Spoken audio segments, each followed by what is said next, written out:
The storm outside made the classroom windows shake. Inside, the lights flickered and most students kept their heads low, waiting for the professor to finish the assignment instructions. But Sam Grayson was focused. A young criminology student. He didn't care about the weather or the dull room around him. He had one thing on his mind: his final project. It had to be unique. It had to stand out. He needed this to graduate. The professor cleared his throat. For your final homework, you are to investigate a cold case, one that was never solved. Use everything you've learned. I don't want a simple report. I want analysis, theory, reconstruction. Sam's heart raced.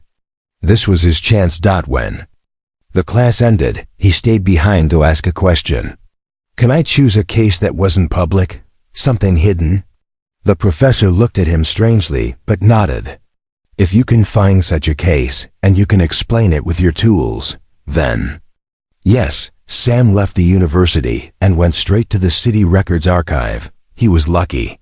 His mother worked as a clerk there. After a little convincing, she let him access a dusty restricted database, cases flagged classified or abandoned. Most were too damaged to read or were locked, but one caught his eye. It was labeled only with numbers: 418 GAL. Location: off-world station. Year: unknown. Status: incomplete. He clicked it open. A few files appeared: photos with blurred faces, pieces of alien language, strange diagrams, and one blurry image of what looked like a young female. Not human. Her skin was soft blue, eyes large and glowing. And behind her were chains. Sam stared at it for a long time. The caption below read, "Unidentified. Life form found in the aftermath of unauthorized contact. Subject sedated. Case closed by force. No follow-up approved." Sam felt his chest tighten. No names, no story, just a girl. No, an alien girl, forgotten. He downloaded everything. He didn't know why, but something about her eyes and the photo felt alive, like she had tried to speak through it. Over the next few days, Sam dove deep. He skipped classes, he barely slept. The more he researched, the more questions grew. The alien girl, no name, no species, had appeared at an off-world mining colony. The report said she was found near a dead body. A man, human. The conclusion: she was the killer, but there was no trial. Just silence. Sam didn't buy it. He hacked into old station logs, voice records, security files. Most were deleted. But one survived: a distorted audio file. At first, it was static. Then, a whisper. "I didn't mean to hurt him."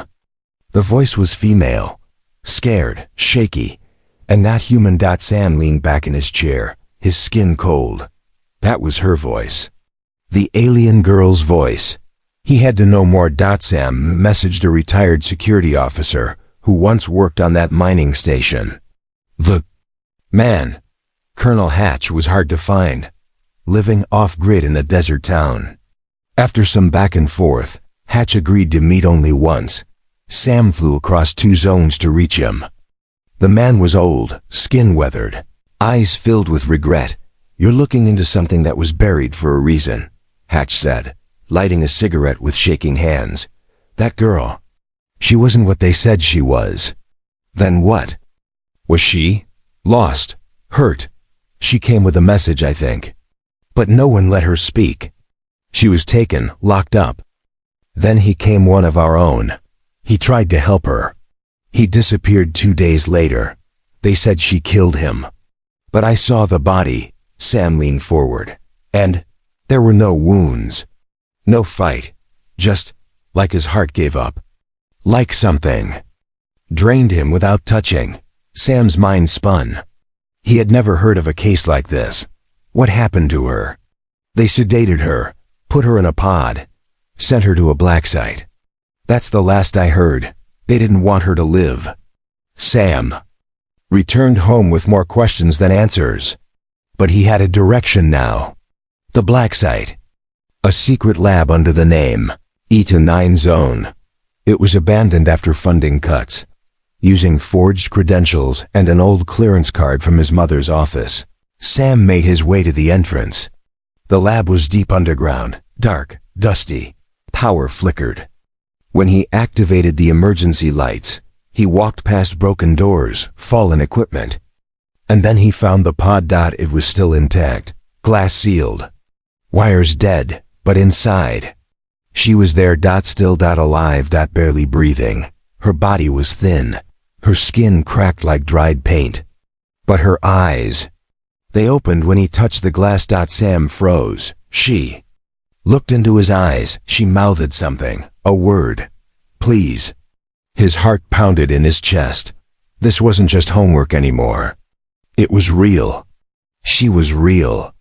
And she had waited for someone, for anyone to come. Sam looked around, found the release latch, and pressed it. The pod hissed. Steam filled the room, and her body fell into his arms. She was ice cold, but still alive. And Sam realized in that moment, his life had just changed forever. Sam held her close, his hands shaking. The alien girl's body was small and fragile in his arms. Her skin was cold like ice, but her breath was still there, soft, shallow, and real. Her glowing eyes slowly blinked open, as if waking from a long nightmare. She looked up at him, confused, weak, and afraid. "It's okay," Sam whispered. "You're safe now." She didn't speak at first, just stared at him like she was trying to understand who he was. Then, her lips parted, and she said something, words in a language Sam didn't understand. Her voice was soft, but it felt heavy with pain. Sam gently laid her down on an old examination table nearby. The lab was filled with broken tech and shattered screens, but he managed to find a working med scanner buried under dust. He powered it on using a portable battery from his backpack. The screen lit up, and Sam scanned her body. He blinked in surprise. Her vitals were low but stable. Oxygen levels recovering. But something strange flashed on the display. Internal trauma, cell collapse, hormonal imbalance, and something else. A warning. She was genetically incompatible with the drugs once used to sedate her. That's why her body was shutting down over time. They hadn't cared. They just wanted her silenced. He clenched his jaw. This wasn't justice. This wasn't science. This was cruelty. The girl groaned, weakly trying to sit up. Sam helped her. She leaned on him, her head resting against his chest. Her fingers were long and smooth, like thin silver wires. She gripped his shirt as if scared he'd disappear too. "I'm not leaving," Sam said softly. "I promise." She looked up again, and this time, she pressed a hand to his chest. Her fingers glowed faintly, a strange energy pulsing through them. Sam gasped as a soft warmth entered his skin. Images, thoughts, feelings poured into his mind like a wave. He saw her memories. He saw her world, lush blue skies, tall glass towers, glowing rivers. Then fire, explosions. She ran. She hid. She came in peace. But her ship was shot down, captured, taken to this place. She had trusted a man, a human guard. He had tried to help her escape. But something went wrong. She touched him like this, trying to show him who she really was. But the connection was too strong. His body wasn't ready. His heart gave up. She had never meant to harm him. Sam pulled back, panting. The connection ended. She collapsed again, tears falling from her glowing eyes. "I believe you," he said, placing a blanket over her shoulders. "I saw it all. It wasn't your fault." She didn't understand the words, but maybe she felt his heart. Sam looked around the lab. He had to get her out of there fast. The place was unstable, and now that her pod was opened, it might trigger alarms if any systems were still online. He carried her gently, step by step, through the narrow tunnels, back to the entrance where his transport bike was hidden. He wrapped her in a thick jacket and strapped her close behind him. As they rode off into the cold night, the wind howled and snow started to fall. Back at his apartment, Sam made her as comfortable as possible. She drank water, nibbled on soft food, and finally began to warm up. He kept the lights low and noise minimal. The city outside was loud, uncaring, full of people who would never believe the girl in his room was real. He stayed beside her. Every time she flinched or shivered, he was there. He didn't touch her unless she reached for him first. That night, while she slept, Sam recorded everything he'd discovered, the files, the memories, the scans. But he didn't upload them, not yet. If the wrong people saw this, they'd come for her. The next day, she tried to speak again. Slowly, one word at a time. Name is... Sorry, he smiled gently. Sorry, he repeated. I'm Sam. She touched his forehead, trying to understand the sounds. Then she whispered back, Sam. It was a small start. Day by day, Sari grew stronger. Her skin returned to its soft blue glow. Her hair, once dry and tangled, shimmered like liquid moonlight. She began to walk, explore his apartment. She was quiet, but always watching, always learning. Sam taught her simple English. She picked it up faster than he expected. One evening, as the sun set, she looked out the window and said, Your sky feels kind, Sam laughed softly. Sometimes. She turned to him, her eyes sad. Why? Did you help me? He thought for a moment. Because no one else did. And because you looked like you were still hoping someone would. Sari walked up to him, placed her hand over his chest again. But gently this time, careful not to overwhelm. Sam closed his eyes. This time the warmth was peaceful, not painful. It was like her heartbeat touched his. They stood there in silence. For a long time. But somewhere, deep inside the city, old signals blinked to life. The pod's release had not gone unnoticed. Someone, something, had been alerted. And it was already on its way. Sam woke up to the sound of soft humming. It wasn't coming from the street, or his old heater, or even the small fan in the corner. It was coming from Sari. She stood in the middle of the room, eyes closed, arms raised slightly, as if she was gathering light through her fingertips. A gentle blue glow formed around her hands and pulsed with every breath she took. He stayed quiet, watching. After a few seconds, the glow faded. She opened her eyes, saw him staring, and looked down shyly. I'm sorry, she whispered. Not mean to wake. Sam shook his head. It's okay. What were you doing? She hesitated, searching for the right words. Healing, body still weak. Need light. Light from where? She pointed to the sky, then her chest. Your son touches me. He smiled gently. Makes sense, like solar power. She tilted her head. Soul power? He chuckled and picked up a piece of paper, sketching a sun with stick figures. Energy, from the sun, you take it in. She studied it with interest, her fingers lightly tracing the drawing. Then she surprised him by adding her own lines, reshaping the sun into something more complex. What she drew looked like a double star system, something humans only observed through space telescopes. Sam leaned forward. Is this where you're from? Sari nodded. My world, far, very far. 2 suns, blue trees, rivers glow. Her voice grew soft again. Gone now. Sam wanted to say something comforting, but no words felt right. He simply placed a hand on her shoulder, and she didn't pull away. Later that day, he went to the kitchen to prepare breakfast. When he came back, she was standing by his computer. Not touching anything, just looking. He paused. Curious? He asked. She turned slowly. This shows your world? He nodded. News, stories, schoolwork, everything. She walked over and touched the edge of the keyboard. Can learn? Sam smiled. Absolutely. Over the next few days, Sari absorbed knowledge like a sponge.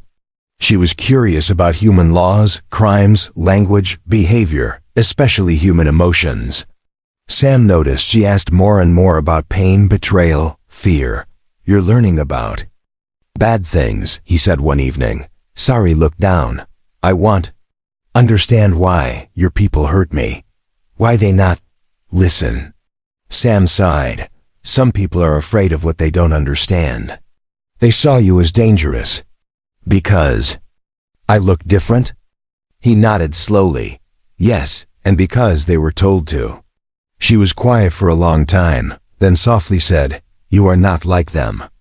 Just then, his computer beeped. It was a strange notification, hidden under layers of security. Sam quickly opened the file. It was a warning. Unauthorized download flagged. Case 418 gal, access. His heart dropped. Someone had tracked the file from the archive. They were watching. Sam quickly shut off the computer and turned to Sari. We need to go. Now. She looked confused, but his voice told her everything. They grabbed only what they needed: food, warm clothes, a portable power cell. Sam knew he couldn't stay in the city anymore. He had a friend up north, a mechanic who owed him a favor and lived in a quiet village beyond the scan zones. They took a night train, blending in with the crowd. Sari wore a hood and kept her face low. No one noticed her glowing eyes, but Sam saw the drones. Quiet ones floating in the corners of stations, scanning faces. He avoided them, changed paths, watched every reflection in the glass. On the third night, they arrived at a cold, quiet cabin outside the village. It was old, made of stone and wood, but it had working heat and no cameras. Safe. For now Sam's friend had stocked it with food and tools and left without asking questions. As Sari settled near the fire, Sam finally sat beside her, exhausted. She reached out and touched his cheek. You protect me, she whispered. Always. He met her eyes. I'll never let them take you again. She looked away, cheeks glowing faintly. Sam, I feel strange. His body tensed. What do you mean? She pressed her hands to her stomach. It feels like light inside me. Warm, like a new sun. He frowned, unsure. Did the med scan say something? He asked. She nodded slowly. But I didn't understand. I think I'm changing. Changing how? She looked at him, her voice trembling. When I touched you that day. When I showed you my memories, we connected, more than I meant. Sam stared at her, heartbeat rising. What are you saying? Sari looked down at her hands, glowing again, this time softly pulsing from her center, her stomach. I think I carry life now. Silence filled the room. Only the fire cracked, and Sam, still staring at her, whispered, Are you saying you're pregnant? She nodded. Then softly, And it is. Part you. Asterisk. Sam couldn't speak. His mouth was open, but no sound came out. His mind raced, trying to make sense of what Sari had just said. She sat across from him near the fireplace, her hands still gently resting on her stomach, her glow soft and warm. How is that even possible? He finally whispered. Sari looked at him with calm eyes, but inside, she was clearly frightened. My kind, when we share memory deeply, something happens. A bond forms, but it's never happened with human before. You didn't mean for this to happen, did you? Sam asked, carefully. She shook her head. No, I only wanted you to understand me. I didn't think it could go that far. Sam slowly sat down beside her. His thoughts were still spinning, but he didn't feel angry or afraid. Just heavy, full of questions. Is the baby okay? I feel it, she said softly. Not like your kind, more like energy, building. Sam looked at the fire, then back at her. Is it dangerous for you? I don't know. My people never tried with others. They sat in silence for a long time. Then she asked, Do you hate me now? That question hit him harder than anything else. He turned to her quickly. No, of course not. You didn't force this. You didn't lie. You've only ever been honest with me. Tears welled up in her eyes, and she tried to blink them away. Sam reached over and took her hand. "We'll figure it out together. You're not alone." But outside, they weren't truly alone. A long-range scanner drone had picked up a trace energy signal from the cabin's location. The same kind of energy her body had released when she started healing herself. The quiet mountains had always been considered safe, off-grid, but now, something ancient and forgotten had stirred again. A few nights later, Sam noticed strange things happening. His own body was reacting to her presence. At first, he thought it was just stress or exhaustion, but his skin sometimes felt charged like static electricity. His dreams became vivid. He would see stars, foreign cities, and sometimes her face calling to him from another world. She noticed. "It too. You are connected," she said one morning. "Our life is tied now. What does that mean for me? I don't know. But your heart is stronger. Your energy, it changed." They tried to remain calm, but things got stranger. The baby or whatever life was forming seemed to react to Sam. When he touched her hand, Sari's stomach would emit a faint glow, and sometimes he would hear faint sounds, like a tiny heartbeat that echoed inside his own chest. "Can anyone else hear that?" he asked once. She shook her head. "Only you. Because it's yours too." Sam didn't know whether to be amazed or terrified. Then came the knock. They both froze. It was early morning. No one should have known they were there. Sam quickly stood and moved to the door. He didn't open it right away. He checked the window. First. It wasn't the police. It wasn't a neighbor. It was a man in a dark gray uniform. He wasn't smiling. He held a device in one hand, a blinking scanner in the other. Sam's breath caught. The man raised his voice. "We know you're harboring an unauthorized life form. Step outside, hands visible." Sari stood behind Sam now, her body tense, her eyes narrowed. "They found me," Sam whispered. "Don't panic, stay behind me." But more men appeared behind the first. Not a full squad, just 4, but enough to make it clear this wasn't a simple visit. "You have 10 seconds before we enter by force," the man warned. Sam grabbed Sari's hand and led her through the back hallway. They had prepared a tunnel, a hidden path under the cabin that led into the woods. It had taken Sam 2 days to dig it with tools from the storage shed. He hadn't really believed they'd need it. Now he was glad he did.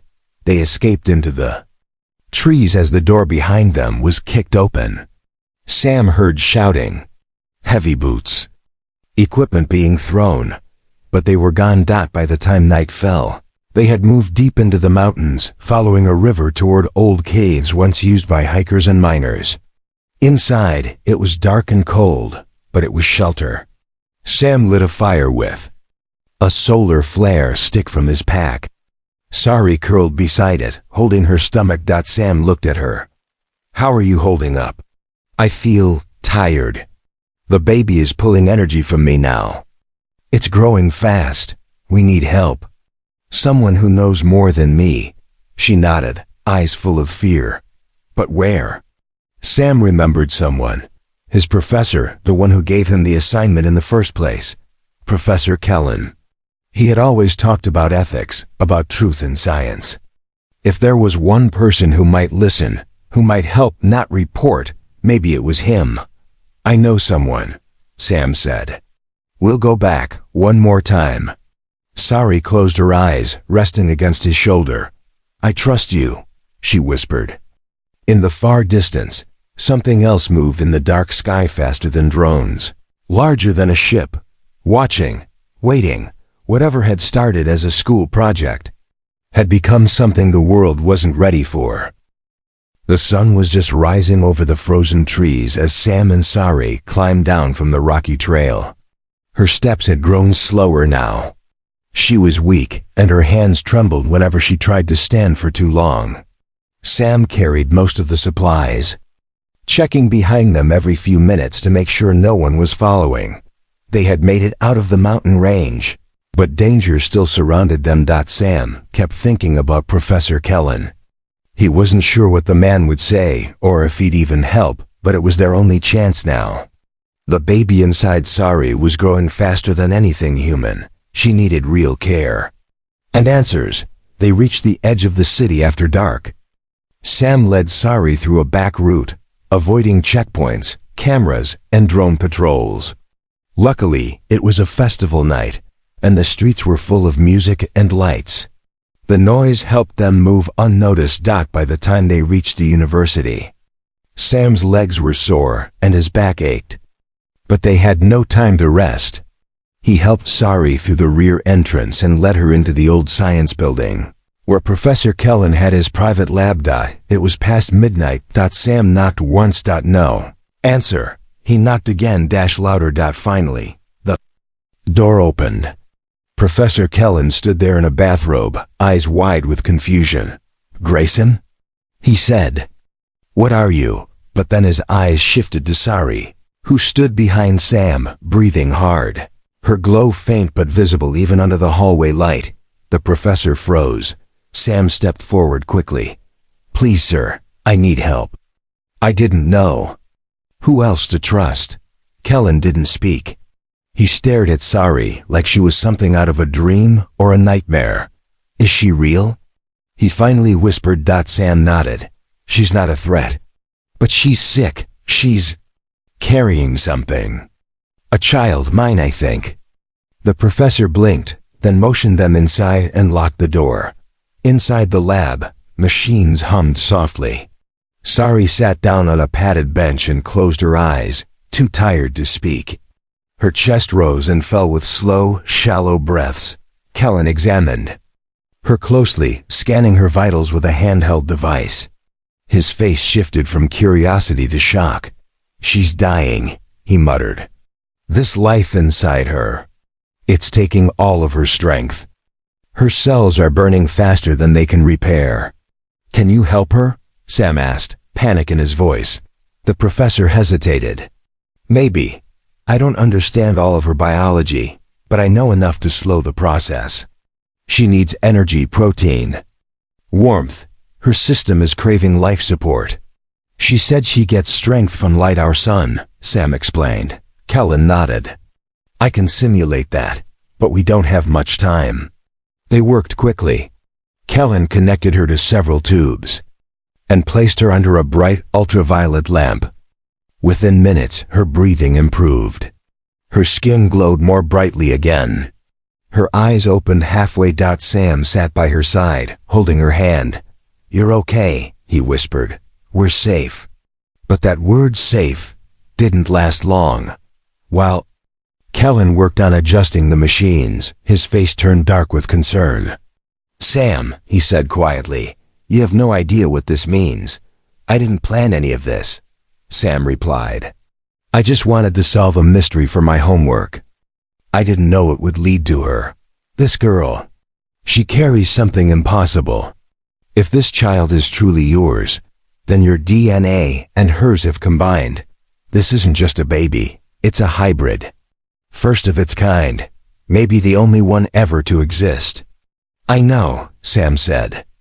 "But I don't care about the science. I just want her to live." Kellen took a deep breath and nodded. "Then listen. If the government learns she's still alive and pregnant, they will not let her go. They'll take her apart, study her, and probably destroy the child before it's born." Sam clenched his fists. "Then we disappear. Again, we'll run." "You won't get far," Kellen said. "They're already searching. You triggered every silent alert when you accessed that cold case." "I didn't mean to," Sam said.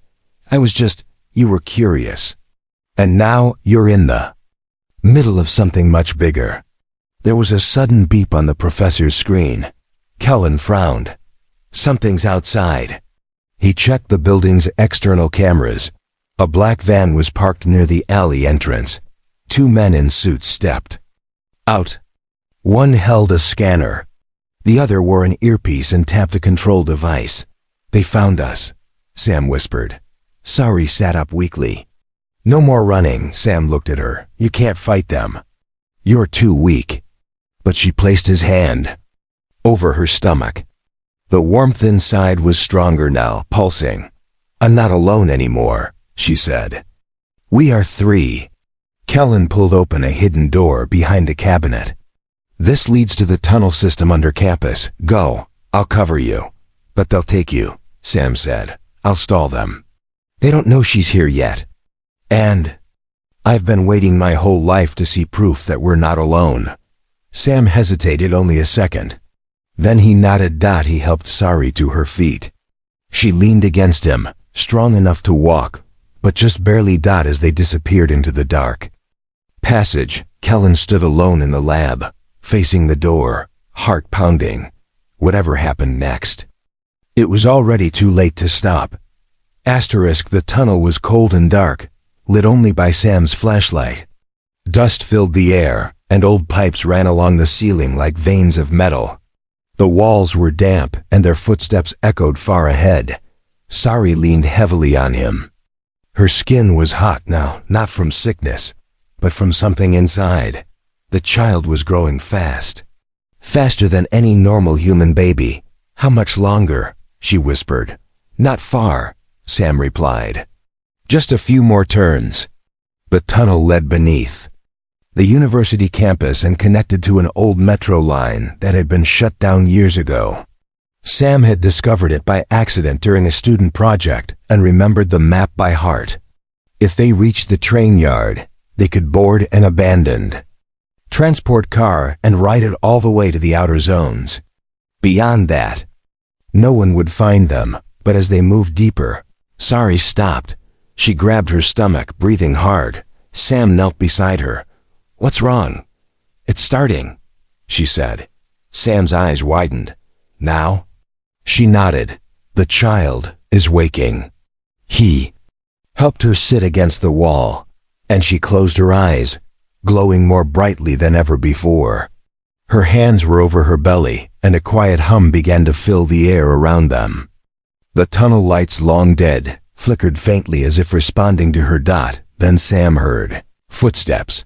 He stood quickly and turned off his flashlight. His heart raced.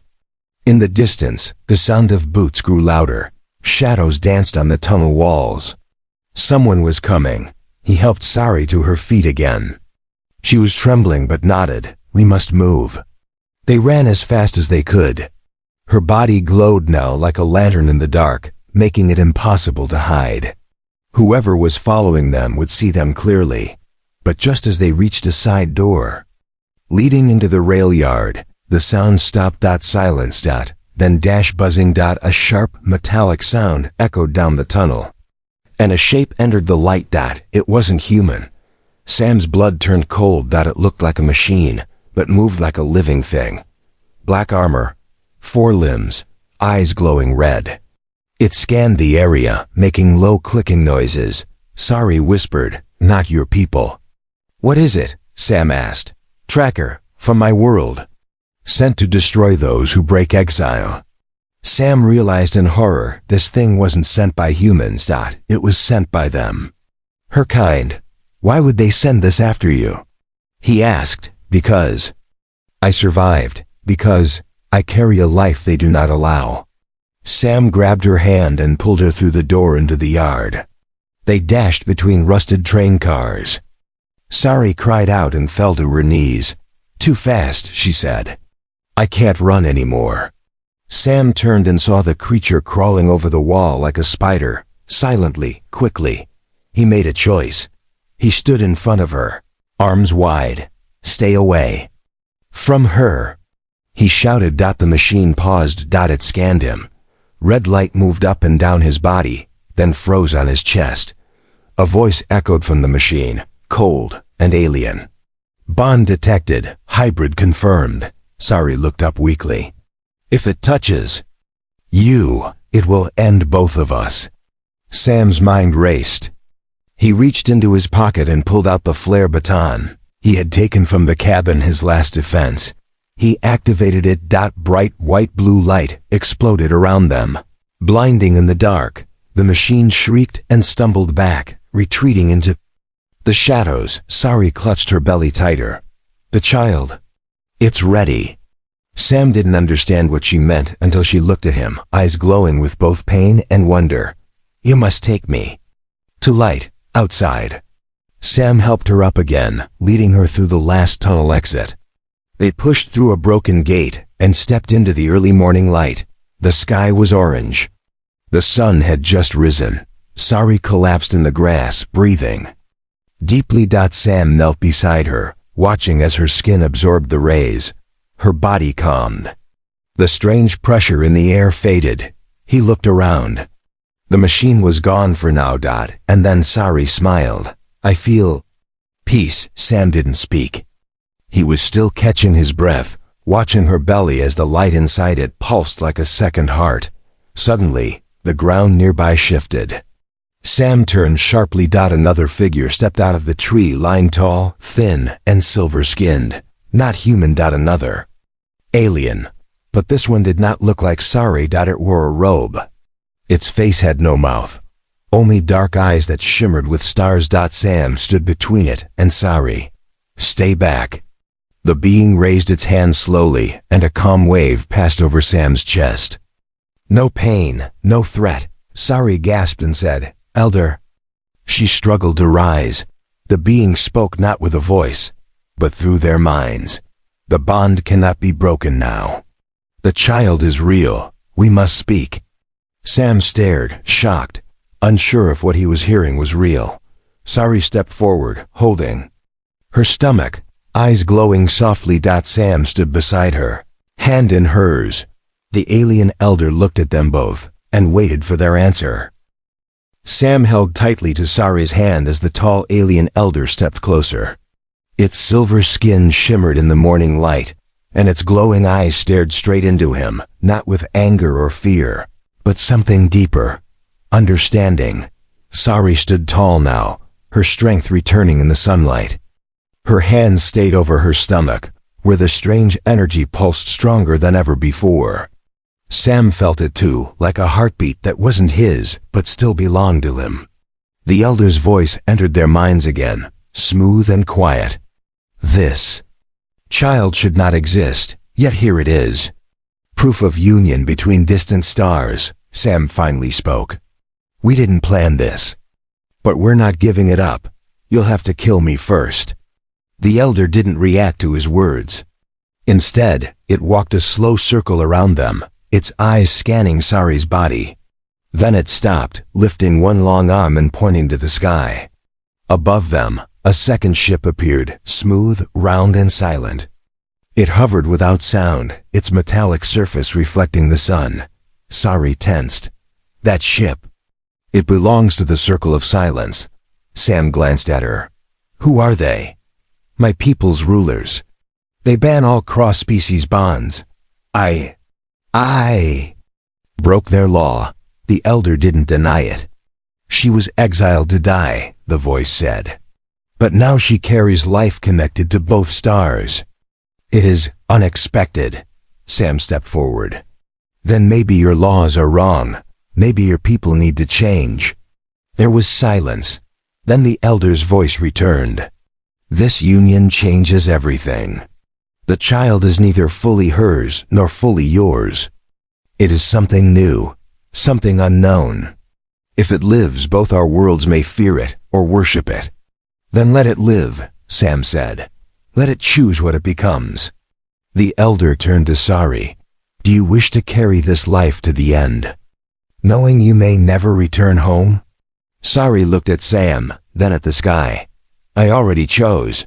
Then so be it, the elder said. The air around them shifted. From the hovering ship above, a light beam shone down, not bright or threatening, but soft and golden. It wrapped around Sari and Sam like a bubble. Sam looked around in panic. What's happening? Sari gripped his arm. It's okay. They're not taking us. They're helping. Inside the light, Sari's body lifted gently off the ground. Sam felt himself rise too, floating beside her. The light began to heal her. He saw it with his own eyes. Her skin regained its glow. The exhaustion vanished. Even her trembling stopped. Her stomach still pulsed, but now with a calm rhythm, like a star settling into orbit. The elder floated with them. The child must be born in balance. Your world.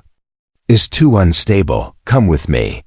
I will take you to a place between both homes where it can be born in peace. Sam's eyes widened. You mean space? A sanctuary. Safe from both governments, human and alien. Sam turned to Sari. It's your choice. She nodded. I want our child to live free. Sam reached for her hand. Then I'm going with you, wherever it is. The elder paused, then slowly bowed. A human with courage, that is new. The ship above lowered a platform. The three of them floated into it. The door sealed shut behind them, and with a quiet hum, the craft lifted higher, passing through clouds and stars, until Earth became a small blue sphere behind them. In the sanctuary orbiting between two galaxies, Sari rested in a white crystal chamber filled with gentle light. Sam stayed beside her every moment, watching, learning, protecting. And when the time came, there was no fear, only peace. Their child was born glowing small and perfect, with eyes that held stars and skin that shifted from human warmth to alien shimmer. Neither race. Both races knew. Sari smiled weakly and whispered, she will never be alone. Sam held their daughter in his arms and whispered back, she will never be unloved. Far below, on Earth, the world continued without knowing what had just happened. But far above, among stars, a new story had already begun. Not about war, not about death, but about life born from connection. And from a simple assignment that was never meant to change the galaxy. But it did.